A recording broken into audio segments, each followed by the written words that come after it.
Seri 8 Bukek Xiansu. Sepasang Pedang Iblis. Cerita, Ho Ping Hu. Audiobook, novel silat.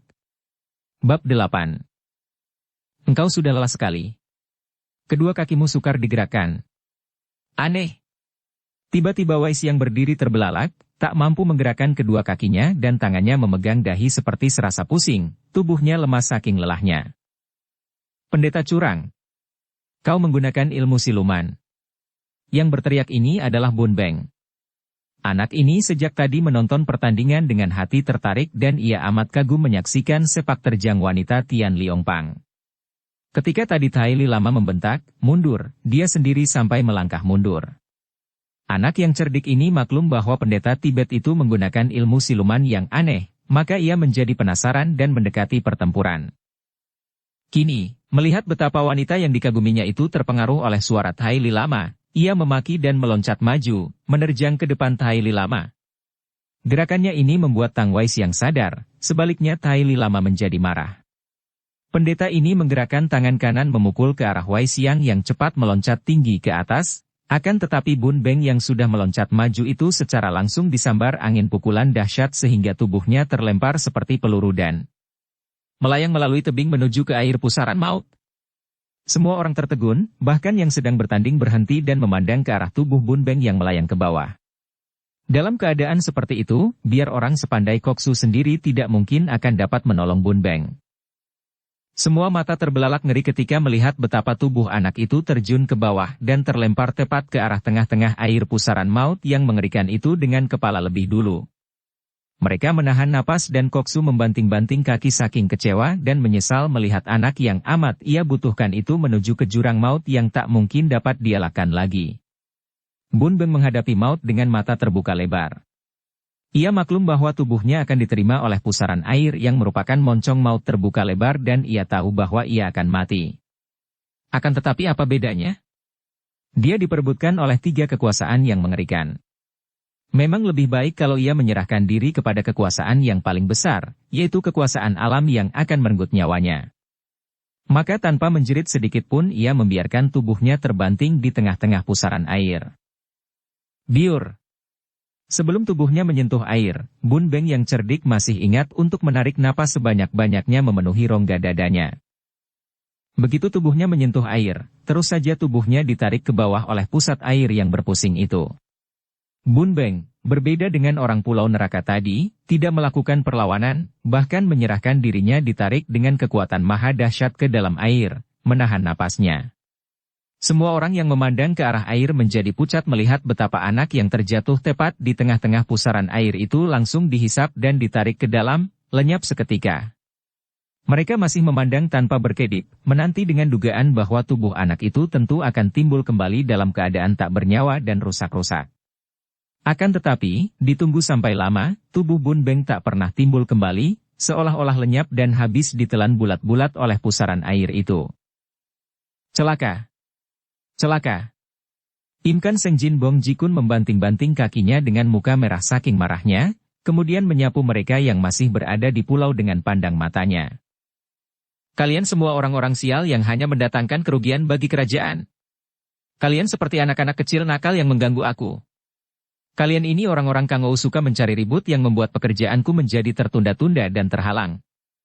Semua orang menjadi terkejut dan heran memandang ke arah Koksu yang marah-marah itu. Alangkah bedanya sikap kakek botak itu dengan tadi sebelum Bun Beng terlempar ke dalam pusaran air. Tadi sikap Koksu itu ramah dan gembira, akan tetapi sekarang, mendadak saja marah-marah. Teruskan Pibu. Aku masih belum kalah. Tang Wai Siang, tokoh Tian Liongpang berkata dengan suara dingin. Kami pun belum kalah. Yang menang berhak tinggal di pulau ini, yang kalah harus pergi. Pimpinan rombongan pulau neraka juga berkata, sedikit pun tidak mempedulikan kemarahan Im Kan Seng Jin Bong Jikun. Tian Tok Lama dan Tai Li Lama sudah siap lagi menandingi lawan mereka, akan tetapi Koksu menggoyangkan tangan dengan sikap tidak sabar sambil berkata. Sudah. Tidak ada pibu-pibuan. Apa yang diperebutkan? Anak itu telah mampus ditelan pusaran air, dan pulau ini dibutuhkan kerajaan. Harap semua pergi dari sini sekarang juga kalau tidak ingin dianggap pemberontak dan kubasmi semua. Semua orang memandang tajam, ada yang terheran-heran, ada pula yang memandang marah. Kini baru tampaklah oleh mereka siapa sebenarnya Koksu ini, dan orang macam apa. Keadaan menjadi sunyi dan tiba-tiba terdengar suara tertawa memecahkan kesunyian, disusul suara nyanyian orang yang tertawa itu. Aku. Aku. Aku. Pujaanku. Milikku. Hakku. Keluargaku, sahabatku, hartaku, namaku. Kurangkul dia yang menguntungkan aku, kupukul dia yang merugikan aku, yang terpenting di dunia dan akhirat adalah aku. Aku. Aku. Semua orang terkejut dan menengok, memandang ke arah orang yang menyanyikan kata-kata aneh itu. Yang bernyanyi ini agaknya belum lama datang, dan tak seorang pun melihat kedatangannya, karena tadi mereka semua sedang tertarik menonton pertandingan yang seru disusul kejadian mengerikan yang menimpa diri Bun Beng. Orang itu adalah seorang kakek tua yang pakaiannya bersih sederhana namun kedua kakinya telanjang tak bersepatu. Wajahnya berseri pandang, matanya tajam penuh kejujuran dan tangannya memegang sebatang tongkat berkepala naga. Im Yang Seng Chu. Beberapa orang tokoh Kang Ou yang masih berada di situ berbisik ketika mengenal kakek itu. Memang kakek itu adalah Im Yang Seng Chu, seorang tokoh aneh yang tadinya merupakan tokoh dari Hawa Sanpai, akan tetapi karena sikap dan wataknya yang aneh-aneh, dia malah dibenci oleh pimpinan Hawa Sanpai sendiri sehingga Im Yang Seng Chu ini tidak pernah berada di Hawa Sanpai, melainkan merantau mengelilingi dunia sehingga ilmu kepandaiannya makin meningkat hebat. Karena kesukaannya mempelajari ilmu-ilmu silat dari lain aliran itulah yang membuat ia dianggap sebagai murid Hawa Sanpai yang murtad. Sungguh pun para pimpinan Hoa Sanpai harus mengakui bahwa Im Yang Seng Chu selalu memiliki sepak terjang seorang tokoh Kang Ou yang aneh dan budiman, tidak mencemarkan nama Hoa Sanpai, dan bahwa kesukaannya akan mempelajari ilmu-ilmu silat itu membuat ia memiliki tingkat kepandaian yang lebih tinggi daripada ketua Hoa Sanpai sendiri. Hahaha. Dunia ini menjadi ramai, manusia saling makan melebihi binatang paling buas, semua diciptakan oleh aku ini. Timbul dari aku. Hahaha, bukankah begitu, Koksu yang mulia? Karena sikapnya tetap menghormat bahkan ia menjura dengan hormat kepada Im Kan Seng Jin Bong Ji Kun biarpun kata-katanya amat lucu dan aneh, Koksu tidak menjadi marah. Apalagi Koksu pernah mendengar nama besar Im Yang Seng Chu, maka ia lalu miringkan kepala melirik dan bertanya. Apakah orang gagah yang datang ini yang berjuluk Im Yang Seng Chu? Tidak salah, Koksu. Orang-orang menyebutku Im Yang Seng Chu. Sungguh pun sebenarnya aku pun hanyalah aku, seperti setiap orang di antara kalian semua, dan kita memiliki penyakit yang sama, penyakit aku. Karena ucapan itu dianggap berbelit-belit, Koksu bertanya, suaranya mulai tidak senang. Im Yang Seng Chu, apa maksud semua kata-katamu itu? Apa pula maksud kedatanganmu? Im Yang Seng Chu membelalakan matanya dan tersenyum lebar. Sudah begitu jelas masih belum mengerti dan perlu kuterangkan lagi? Segala peristiwa yang terjadi dalam penghidupan semua manusia merupakan perputaran yang berporos pada keakuan itulah. Apa yang menyebabkan kita pada saat ini berkumpul di sini? Memilih seorang bengcu, pemimpin rakyat. Menggelikan. Tentu sebelum terjadi pemilihan sudah kau tangkap dan dianggap pemberontak? Tidak, mereka itu semua malu-malu untuk mengakui bahwa sasaran utama bukanlah perebutan bengcu, melainkan untuk memperebutkan pusaka-pusaka keramat yang kabarnya lenyap dan berada di pulau ini. Benar tidak? Dan semua datang memperebutkan karena terdorong oleh keakuannya itulah. Siapa yang dapat membantah? Im Yang Seng Chu, omonganmu terlalu besar dan main sikat sama rata saja. Engkau mengenal aku dan tahu bahwa aku adalah seorang petugas negara. Jelas bahwa kedatanganku ini bukan karena aku pribadi, melainkan sebagai utusan. Koksu itu membantah. Kami pun datang sebagai utusan. Teriak seorang tosu dari Kunlun Pai. Ramailah semua orang membantah ucapan Im Yang Seng Chu. Kakek bertelanjang kaki ini tertawa bergelak. Melihat kesalahan orang lain mudah, melihat kesalahan sendiri bukan main sukarnya. Mengakui kelemahan dan kebodohan sendiri merupakan kekuatan yang jarang dimiliki manusia. Koksu yang baik, dan Cui sekalian. Cui semua mengaku sebagai utusan dan bukan karena diri pribadi datang ke sini. Akan tetapi utusan siapakah? Koksu, yang mengutusmu tentulah kaisarmu, kerajaan dan negaramu, bukan? Tentu saja. Nah, apa bedanya itu? Manusia selalu mementingkan keakuannya. diriku, negaraku, rajaku, dan lain sebagainya, yang berporos kepada aku. Kini terjadi perebutan tidak mau saling mengalah, tak lain tak bukan karena masing-masing membela keakuannya itulah. Hahaha. Hapuslah kata-kata aku dan dunia akan aman, manusia akan hidup penuh damai, tidak akan terjadi perebutan karena lenyap pula istilah milikku, hakku dan aku lain lagi. Wah, Im Yang Sengcu bicara seolah-olah dia sendirilah satu-satunya manusia yang suci di dunia ini. Seorang kakek Kong Tong Pai menyindir. Hahaha. Sudah kukatakan tadi bahwa penyakitku juga sama dengan penyakit kalian, yaitu penyakit aku. Penyakit yang sudah mendarah daging sehingga tidak terasa lagi oleh manusia yang sakit, mempengaruhi setiap gerak-gerik dan sepak terjang dalam hidupnya. Ini pula yang menimbulkan watak manusia yang amat licik dan rendah. Kalau senang, ingin senang sendiri. Kalau susah, ingin mencari kawan, bahkan kesusahan menjadi ringan seolah-olah terhibur oleh kesusahan lain orang. Betapa rendahnya. Apa maksudmu, Im Yang Sengcu? Karena kakek aneh ini tidak menyerang seseorang, maka kemarahan Koksu agak mereda, bahkan ia mulai tertarik. Tidak mengadu ilmu silat, mengadu filsafat juga boleh karena dia pun bukan seorang yang buta tentang filsafat. Maksudku sudah menjadi watak manusia pada umumnya jika ia berada dalam keadaan menderita, maka penderitaannya terasa ringan terhibur kalau dia melihat penderitaan orang lain. Hiburan yang paling manjur bagi seorang yang sengsara adalah melihat bahwa di sampingnya banyak terdapat orang-orang yang lebih sengsara daripadanya. Mengapa begini? Inilah jahatnya sifat aku yang menimbulkan rasa sayang diri, rasa iba diri, perasaan-perasaan yang selalu berputar pada poros keakuannya.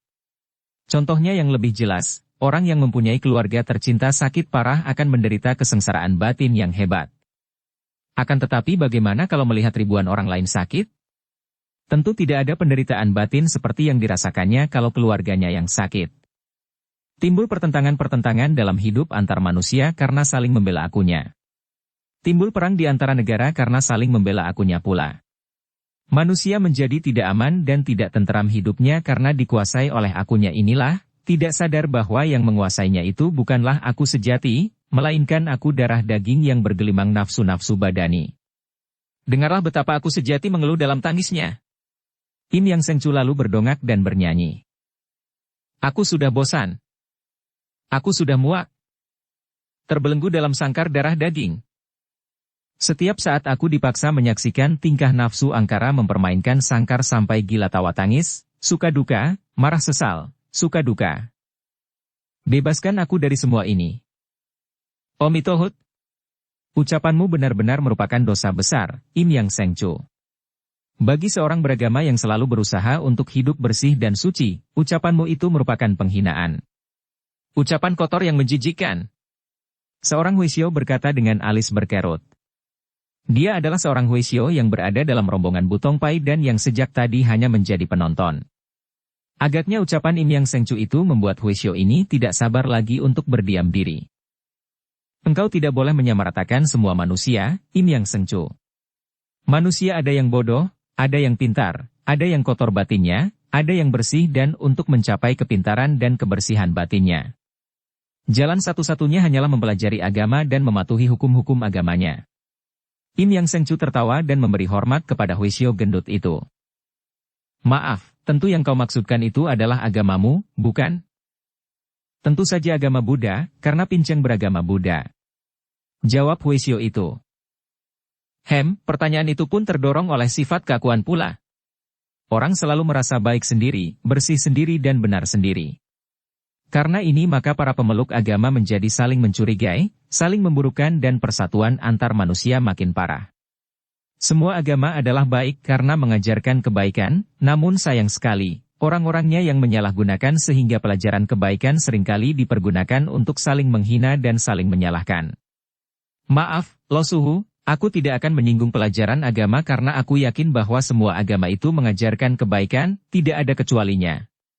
Akan tetapi, orang yang merasa dirinya paling bersih adalah orang yang kotor karena perasaan diri paling bersih ini sudah merupakan kekotoran. Ada gambaran yang paling tepat untuk itu. Seseorang yang melihat tahi akan menutup hidungnya, merasa jijik dan muak, sama sekali dia lupa bahwa di dalam perutnya sendiri mengandung penuh tahi.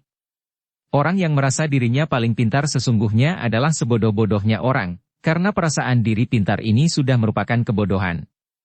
Orang yang merasa dirinya paling kuat sesungguhnya adalah orang yang lemah, karena kesombongannya akan membuatnya lengah.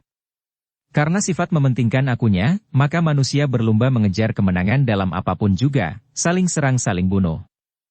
Dalam perkelahian, yang mati dianggap kalah, yang hidup dianggap menang. Yang hidup ini agaknya lupa bahwa dia pun kelak akan mati apabila sudah tiba saatnya. Dan siapa dapat memastikan bahwa yang menang akan lebih bahagia daripada yang kalah dan mati? Hahaha, kalau manusia ingat akan semua ini, aku tanggung manusia akan berpikir dulu sebelum memperebutkan kemenangan. Filsafat yang diucapkan oleh Im Yang Sengcu ini membuat penasaran hati mereka yang mendengarkan. Im Yang Sengcu, ucapanmu itu menunjukkan bahwa engkau seorang yang sombong sekali. Bentak Imkan Sengjin Bong Jikun. Kabarnya engkau adalah seorang tokoh Hawa Sanpai.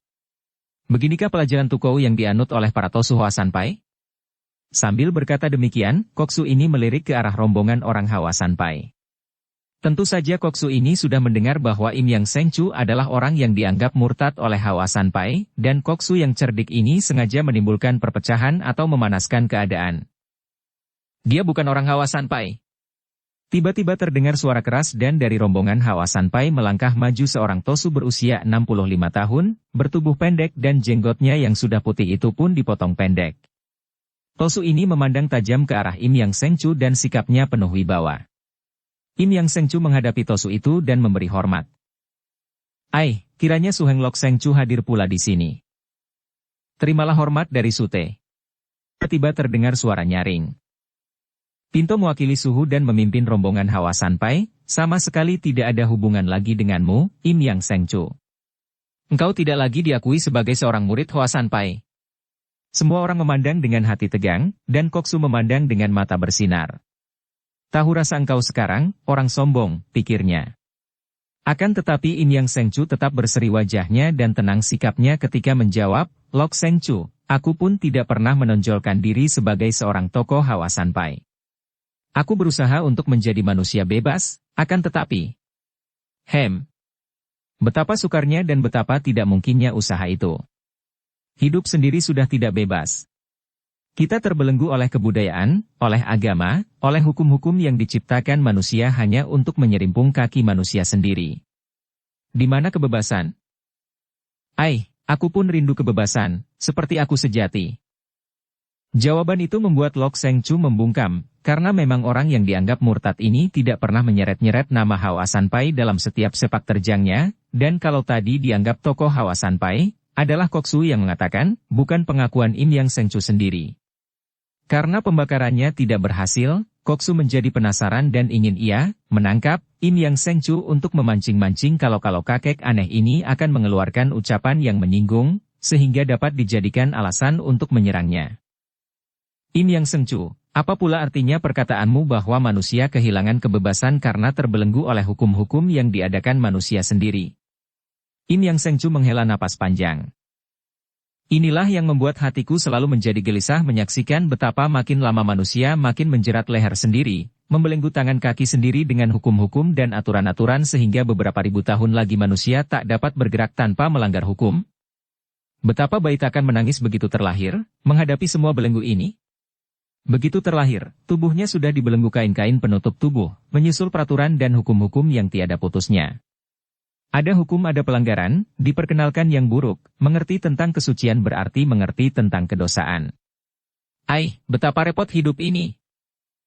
Seorang manusia yang tidak mentaati peraturan berarti melanggar kesusilaan, melanggar kesopanan dan hanya seorang xiaojin, orang rendah, yang akan berbuat seperti itu.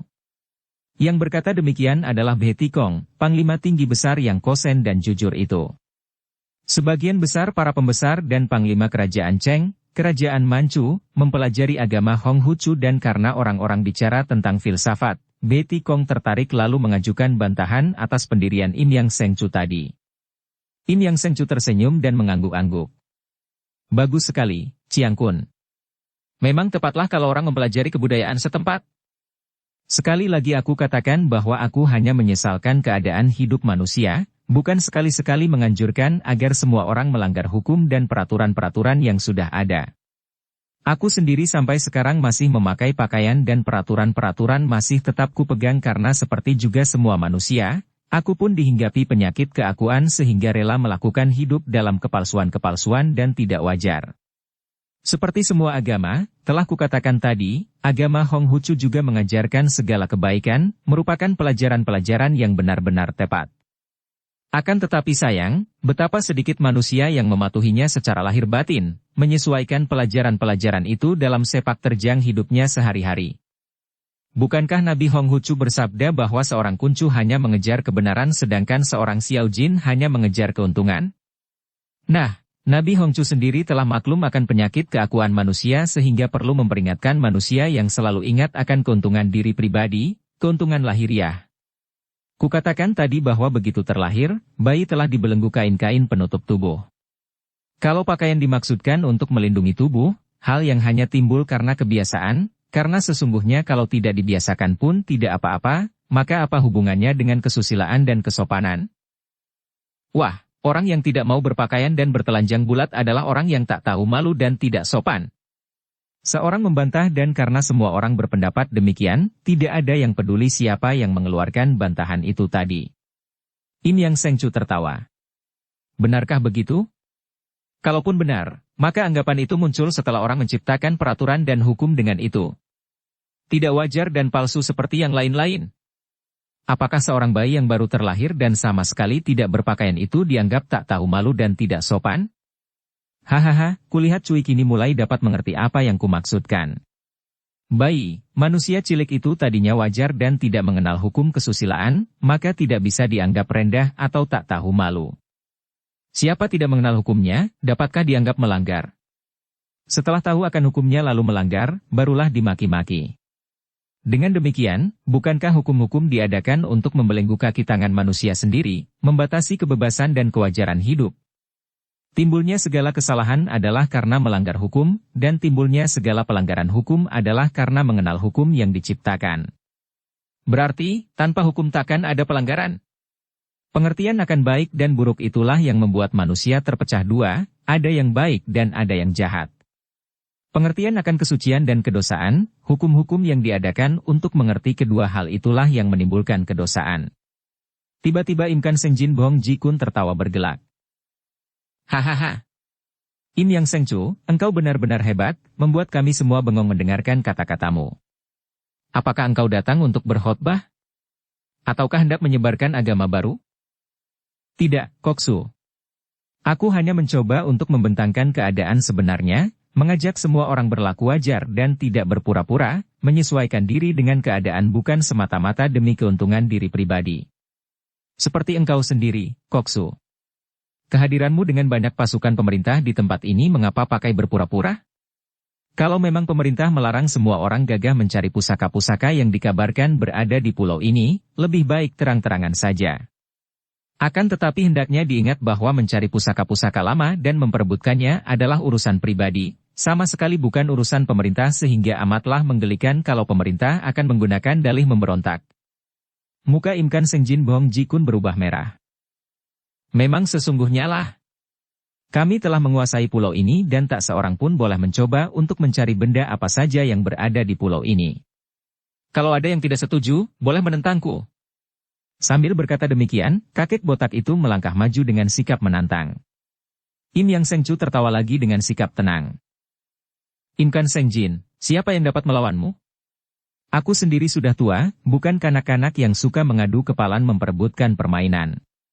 Dia lalu menghadapi semua orang yang masih berada di situ sambil berkata nyaring. Harap Cui sekalian pulang ke tempat masing-masing. Biarpun belum mencari dan menyelidiki sendiri, namun aku yakin bahwa pusaka-pusaka yang lenyap itu tidak mungkin berada di pulau ini. Kakek bongkok Gutoan penjaga kuburan keluarga suling emas yang amat lihai itu mati terbunuh dan pusaka-pusaka suling emas lenyap, hal itu hanya dapat dilakukan oleh orang yang memiliki ilmu kepandaian tinggi sekali. Setelah berhasil merampas pusaka masa orang sakti itu lalu meninggalkannya begitu saja di tempat ini? Mustahil. Marilah kita pergi dan biarlah Koksu yang mempunyai banyak pasukan ini kalau perlu membongkar pulau dan meratakan dengan laut untuk mencari pusaka-pusaka itu. Hahaha. Im Yang Sengcu melangkah pergi dari situ dan semua orang lalu pergi tanpa pamit, dipandang oleh Im Kan Seng Jin Bong Jikun dan para pembantunya dengan alis berkerut karena merasa disindir. Akan tetapi dia tidak dapat berbuat apa-apa. Koksu ini mengerti benar akan politik yang dijalankan pemerintah Cheng, yaitu ingin membaiki para tokoh-tokoh Kang Ou dan sedapat mungkin mempergunakan kepandaian mereka, bukannya memusuhi mereka sehingga memancing pemberontakan karena kerajaan Manchu mengerti benar bahwa rakyat masih belum mau tunduk kepada pemerintah penjajah dan di dalam hati amat membenci pemerintah Cheng. Maka, untuk menghilangkan rasa penasaran karena tadi ia merasa ditelanjangi oleh Im Yang Sengcu, juga karena alasan yang dikatakan oleh bekas tokoh Hwa Sanpai tentang pusaka-pusaka itu tepat, maka Im Kan Seng Jin Bong Jikun lalu mengerahkan pasukannya untuk sekali lagi melakukan pencarian di pulau itu, bukan mencari pusaka yang ia tahu memang tidak berada di pulau itu, melainkan mencari petunjuk-petunjuk selanjutnya karena jejak yang didapatkannya hanya sampai di pulau itu. Akan tetapi, sampai beberapa hari mereka bekerja, hasilnya sia-sia sehingga akhirnya Koksu terpaksa kembali ke kota raja dengan hati mengkal dan memerintahkan kepada dua orang pembantunya yang paling boleh diandalkan, yaitu Tian Tok Lama dan Tai Li Lama, untuk merantau di dunia Kang Ou, memasang mata dan telinga, mencari kabar dan cepat-cepat memberi laporan kepadanya kalau ada berita bahwa ada tokoh Kang Ou yang mendapatkan pusaka-pusaka itu, terutama sekali pusaka sepasang pedang iblis. Mengapakah Koksu ini ingin benar mendapatkan sepasang pedang iblis? Sebenarnya, sebagai seorang ahli silat yang berilmu tinggi sekali, dia tidak hanya menginginkan sepasang pedang itu, juga ingin memiliki pusaka-pusaka peninggalan keluarga suling emas yang amat keramat dan ampuh. Akan tetapi, lebih dari segala pusaka di dunia ini, ia ingin sekali mendapatkan sepasang pedang iblis. Hal ini bukan hanya karena dia mendengar akan keampuhan sepasang pedang yang pernah menggegerkan dunia pada puluhan tahun yang lalu, juga karena masih ada hubungan antara Bong Jikun ini dengan si pembuat pedang itu. Sepasang pedang iblis adalah sepasang pedang milik pendekar wanita sakti Mutiara Hitam yang kemudian terjatuh ke tangan sepasang pendekar murid Mutiara Hitam. Kedua pedang yang ampuh itu dibuat oleh dua orang ahli pedang dari India, laki-laki dan wanita yang sakti dan yang hanya setelah dikalahkan oleh Mutiara Hitam baru mau membuatkan sepasang pedang yang dikehendaki Mutiara Hitam, dibuat dari dua bongkah logam yang jatuh dari langit. Kedua orang India ini bernama Mahendra dan Nila Dewi, baca cerita Istana Pulau Es. Adapun Koksu kerajaan Manchu yang lihai ini pun adalah seorang peranakan India dan antara dia dengan kedua orang ahli pedang India itu masih ada hubungan keluarga. Biarpun Mahendra dan Nila Dewi yang dianggap suami istri itu hanya merupakan kakek dan nenek luar yang sudah jauh, akan tetapi sedikit banyak ada hubungan darah sehingga kini Im Kan Seng Jin Bong Jikun menjadi penasaran kalau tidak dapat merampas sepasang pedang iblis buatan kakek dan neneknya. Demikianlah, kini dengan mati-matian Bong Jikun berusaha mendapatkan sepasang pedang iblis dan untuk menyelidiki gerak-gerik orang-orang Kang Ou yang dianggapnya menjadi sebab kehilangan pusaka-pusaka itu, Koksu memberi tugas kepada Tian Tok Lama dan Tai Li Lama, dua orang pendeta Tibet yang memiliki kepandaian tinggi itu, tingkat kepandaian yang hanya sedikit di bawah tingkat si Koksu sendiri. Sesosok bayangan putih menyambar turun dari angkasa dan bunyi kelepak sayap terdengar disusul bergeraknya daun-daun pohon ketika pohon itu tertiup angin yang keluar dari gerakan sayap dan burung Garuda putih yang besar itu hinggap di atas tanah. Laki-laki berkaki buntung sebelah itu meloncat turun dan terdengar keluhannya lirih ditujukan kepada si burung Garuda. Pek Eng, Garuda putih, kita tidak berhasil mencari Kui Hong. Ai, kenapa selama hidupku aku harus menderita kehilangan selalu? Burung itu menggerak-gerakkan lehernya dan paruhnya yang kuat mengelus-elus kepala sumahan yang berambut putih, seolah-olah burung itu hendak menghiburnya. Laki-laki itu bukan lain adalah Sumahan. Majikan Pulau Es yang terkenal dengan julukan pendekar super sakti, juga pendekar siluman. Usia pendekar sakti ini belum ada 30 tahun, akan tetapi biarpun wajahnya masih tampan dan segar, rambutnya yang putih dan pandang matanya yang sayu membuat pendekar ini memiliki wibawa seperti seorang kakek-kakek tua renta. Pek Eng, katanya lirih bisik-bisik sambil mengelus leher burung itu. Siapa yang mempunyai, dia yang akan kehilangan. Nguik-nguik. Garuda itu mengeluarkan suara lirih, seolah-olah ikut berduka. Engkau pun merasa kehilangan karena engkau mempunyai Garuda betina yang kini pergi bersama Kui Hong. Aku telah banyak menderita kehilangan karena aku banyak mempunyai orang-orang yang kucinta. Ah, betapa bahagianya orang yang tidak mempunyai apa-apa karena dia tidak akan menderita kehilangan apa-apa. Siapa bilang yang punya lebih senang daripada yang tidak punya? Ah, dia tidak tahu. Mempunyai berarti menjaga karena selalu diintai bahaya kehilangan. Hanya orang yang tidak mempunyai apa-apa saja yang dapat enak tidur, tidak khawatir kehilangan apa-apa. Sumahan menjatuhkan diri di atas tanah, bersandar batang pohon dan dalam waktu beberapa menit saja dia sudah tidur pulas. Memang Tucu, majikan Pulau Es ini di samping kesaktiannya yang luar biasa, mempunyai kebiasaan aneh, yaitu dalam urusan makan dan tidur ia berbeda dengan manusia-manusia biasa. Kadang-kadang sampai belasan malam dia tidak tidur sekejap mata pun, selama belasan hari tidak makan sesuap pun, akan tetapi dia dapat tidur sampai berhari-hari dan sekali makan menghabiskan beberapa kati gandum. Garuda putih yang setia dan cerdik itu, begitu melihat majikannya pulas, lalu terbang ke atas pohon, hinggap di cabang pohon dan tidur juga. Burung ini sudah melakukan penerbangan amat jauh dan lama sehingga tubuhnya terasa lelah. Dua makhluk yang sama-sama lelah itu kini mengaso dan keadaan di dalam hutan itu sunyi, yang terdengar hanya bersilirnya angin mempermainkan ujung-ujung daun pohon. Dalam keadaan tertidur pulas itu, wajah Sumahan berubah sama sekali. Biasanya di waktu ia sadar, wajah yang tampan itu selalu terselubung kemuraman yang mendalam, apalagi karena sinar matanya yang tajam dan dingin serta aneh itu selalu tampak sayu, membuat wajahnya seperti matahari tertutup awan hitam. Kini setelah ia tidur pulas, lenyaplah garis-garis dan bayangan gelap, membuat wajahnya kelihatan tenang tentram dan mulutnya tersenyum penuh pengertian bahwa segala yang telah, sedang dan akan terjadi adalah hal-hal yang sudah wajar dan semestinya, hal-hal yang tidak perlu mendatangkan suka maupun duka. Wajahnya seperti wajah seorang yang telah mati, tenang dan tidak membayangkan penderitaan batin karena seluruh urat syaraf mengendur dan tidak dirangsang nafsu perasaan lagi karena di dalam tidur atau mati, segala persoalan lenyap dari dalam hati dan pikiran. Sumahan, bangunlah. Tiba-tiba terdengar bentakan halus namun mengandung getaran kuat yang membuat pendekar super sakti membuka mata. Dengan malas ia bangkit dan memandang orang yang membangunkannya. Kiranya di depannya telah berdiri seorang kakek yang dikenalnya baik, karena kakek yang memegang tongkat berujung kepala naga itu bukan lain adalah Im Yang Seng Chu. Namun ia bersikap tak acuh dan garis-garis bayangan suram kembali memenuhi wajahnya ketika ia bangkit berdiri, bersandar pada tongkatnya. Ia hanya sekilas memandang wajah kakek itu, kemudian menunduk, seolah-olah enggan untuk berurusan dan memang sesungguhnya, dalam saat seperti itu Sumahan merasa malas untuk berurusan dengan siapapun juga. Betapapun, mengingat bahwa kakek ini adalah seorang tokoh besar yang dikenalnya baik, bahkan Im Yang Seng Chu adalah guru dari orang-orang yang amat dikenal dan disayangnya, maka ia berkata sambil tetap menundukkan muka. Lo Qianwei Im Yang Seng Chu, apakah yang Lo Qianwei kehendaki maka perlu membangunkan saya yang sedang mengaso? Apa yang ku kehendaki? Haha. Tian Yang Maha Adil agaknya yang menuntun aku sehingga tanpa ku sengaja dapat bertemu denganmu di sini, Sumahan. Aku hendak membunuhmu. Sumahan sama sekali tidak memperlihatkan kekagetan, bahkan seperti tidak peduli. Dia hanya mengangkat muka dan memandang sejenak, membuat Im Yang Seng Chu terpaksa mengejapkan mata karena merasa seolah-olah ada sinar yang menusuk-nusuk keluar dari sepasang mata pendekar super sakti atau pendekar siluman itu. Akan tetapi sepasang mata itu menunduk kembali dan dada Sumahan mengembung besar ketika ia menarik napas panjang. Ada akibat tentu bersebab.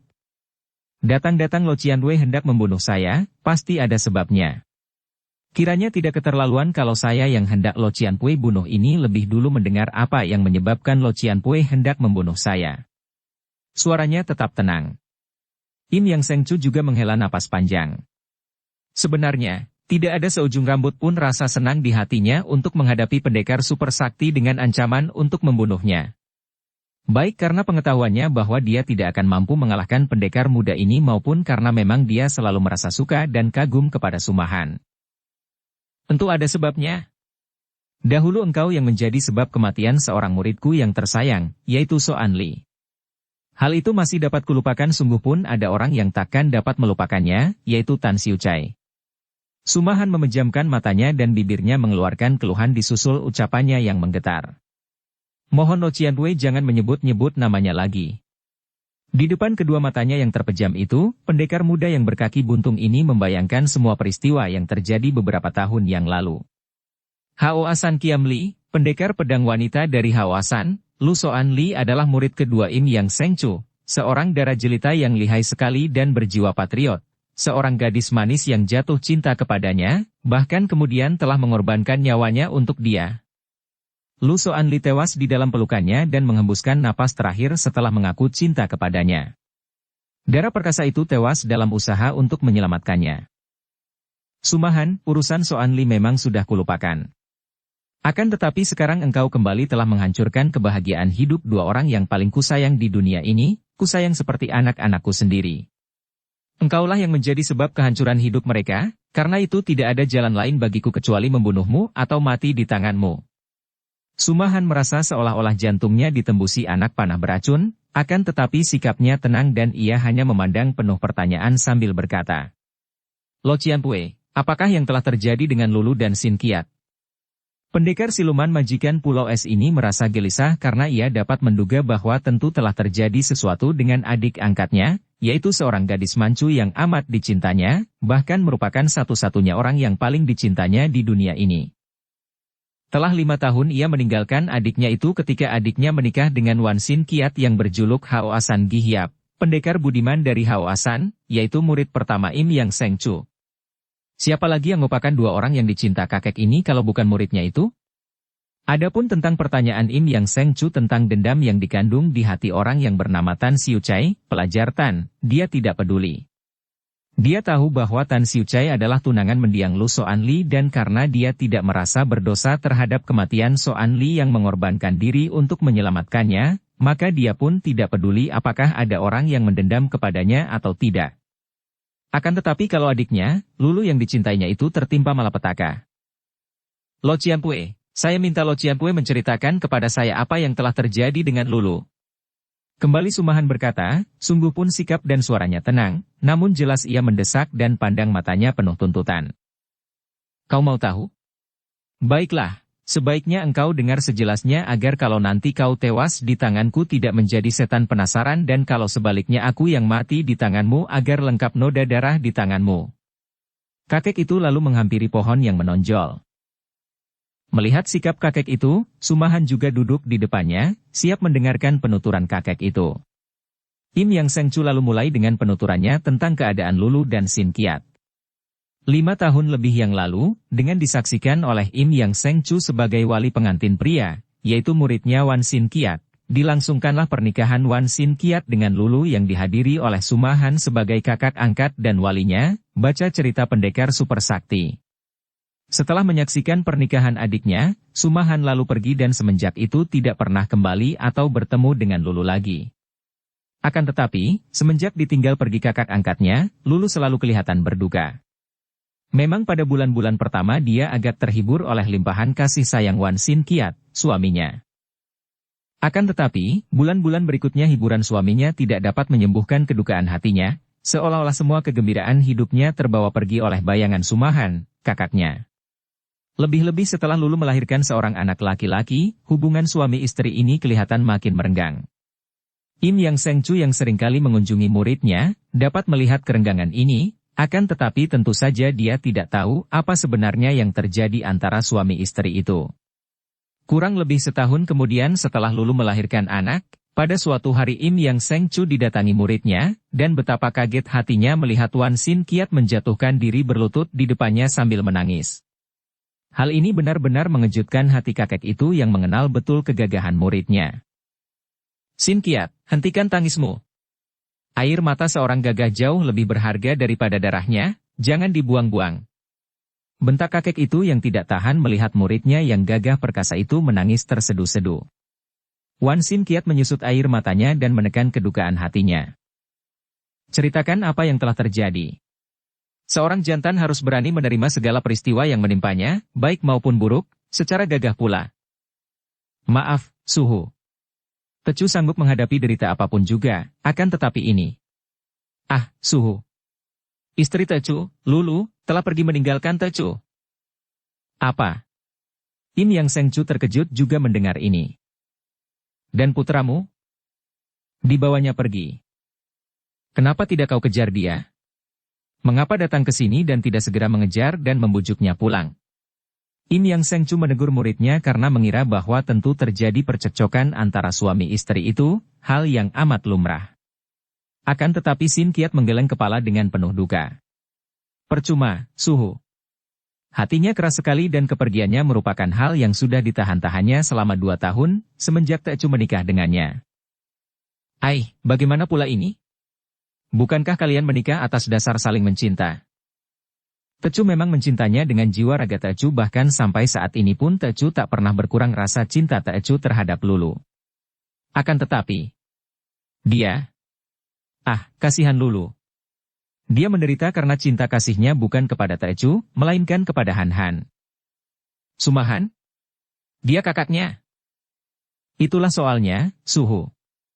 Sesungguhnya, Lulu amat mencinta kakak angkatnya, dan baru setelah melangsungkan pernikahan dan ditinggal pergi Han Han, dia sadar dan menyesal. Lulu sudah berusaha untuk melupakan kakak angkatnya, berusaha untuk membalas cinta kasih Tecu, aduh kasihan dia.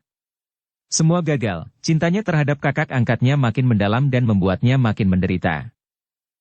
Dan semua itu dia ceritakan kepadamu? Im Yang Sengcu bertanya dengan mata terbelalak, terheran-heran mendengar penuturan yang dianggapnya aneh tak masuk akal itu. Tidak pernah, sampai ketika ia pergi, Suhu. Dia meninggalkan surat, mengakui segala isi hatinya dan minta Tecu agar mengampunkan dia, melupakan dia, akan tetapi dengan pesan agar Tecu tidak mencarinya karena sampai mati pun dia tidak akan mau kembali kepada Tecu. Mau kemana dia? Dia tidak menyatakan dalam surat, akan tetapi Tecu rasa dia mau pergi mencari Han Han. Si pemuda keparat Sumahan. Im Yang Sengcu mengetukkan tongkatnya di lantai. Jangan, Suhu. Han Han tidak bersalah dalam hal ini. Juga Lulu tidak bersalah. Sejak dahulu Tecu sudah menduga bahwa cinta kasih di antara kakak beradik angkat itu melebihi cinta kasih kakak adik biasa. Hanya karena sudah tergila-gila kepada Lulu, Tecu tidak berpikir panjang lagi. Tidak bersalah, katamu? Kalau memang mereka saling mencinta, kenapa dia membiarkan adiknya menikah denganmu? Akan kucari mereka, kalau sampai mereka berdua itu kudapatkan menjadi suami istri, Hanya mereka atau aku yang boleh hidup lebih lama di dunia ini. Suhu. Wan Sin Qiat membujuk suhunya, akan tetapi Im Yang Sengcu berkeras karena merasa betapa peristiwa itu merupakan penghinaan dan penghancuran kehidupan muridnya yang dianggapnya sebagai anaknya sendiri. Dapat dibayangkan betapa hancur hati guru ini ketika beberapa bulan kemudian ia mendengar bahwa Haoasan Gihiap Wan Sin Qiat, murid yang patah hati itu, gugur di dalam perang membela Raja Muda Bu Sem Kui di Sichuan, ketika bala tentara Manchu menyerbu Sichuan dan dalam perang ini pulalah Bu Sem Kui meninggal dunia. Menurut berita yang didengar oleh Im Yang Sengcu, muridnya itu berperang seperti orang gila tidak mengenal mundur lagi sehingga diam-diam ia mengerti bahwa muridnya sengaja menyerahkan nyawa, mencari mati dalam perang. Hatinya seperti ditusuk pedang dan dia merasa bangga bahwa di dalam kedukaannya muridnya itu memilih mati sebagai seorang patriot sejati, namun dia berduka sekali karena kematian muridnya adalah kematian akibat putusnya cinta kasih. Mendengar penuturan Im Yang Sengcu, Sumahan memandang dengan mata terbelalak. Wajahnya tidak berubah, akan tetapi pandang matanya makin sayu seperti orang mengantuk. Im Yang Sengcu bangkit berdiri. Nah, sekarang bersiaplah engkau untuk menebus dosamu. Kedua orang muridku mati karena engkau. Hidupku yang tidak berapa lama lagi ini akan tersiksa oleh dendam dan penasaran, maka aku harus membunuhmu atau engkau menghentikan siksa batinku dengan membunuhku. Akan tetapi Sumahan tetap bengong, sama sekali tidak memandang kepada Im Yang Sengcu, melainkan memandang kosong ke depan dan mulutnya berkata lirih. Kalau begitu. Dia agaknya. Ucapan ini diulang beberapa kali. Pada saat itu, muncullah dua orang pendeta lama yaitu Tian Tok Lama dan Tai Li Lama, diikuti oleh Beti Kong Panglima Tinggi Besar. Begitu muncul, terdengar suara Tian Tok Lama. Suma Taihiap, Pinceng bertiga datang menyampaikan permintaan Koksu supaya Taihiap suka menyerahkan sepasang pedang iblis kepada Pinceng. Akan tetapi pendekar super sakti masih termenung seperti tadi, sama sekali tidak mempedulikan munculnya tiga orang ini, bahkan seolah-olah tidak mendengar kata-kata Tian Tok Lama. Ia tetap berdiri termenung memandang jauh dan terdengar suaranya lirih berulang-ulang. Tentu dia.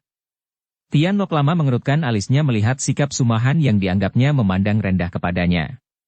Dahulu, pendeta lama ini pernah beberapa kali bentrok dengan Sumahan dan maklum akan kepandaian pendekar muda berkaki buntung ini, akan tetapi karena kini ia mengandalkan pengaruh Koksu dia tidak menjadi takut. Terdengar pendeta Tibet itu berkata lagi, suaranya lantang menggema di seluruh hutan. Bersambung ke bab 9. Dukung kami dengan subscribe, follow, like, komen dan share. Terima kasih.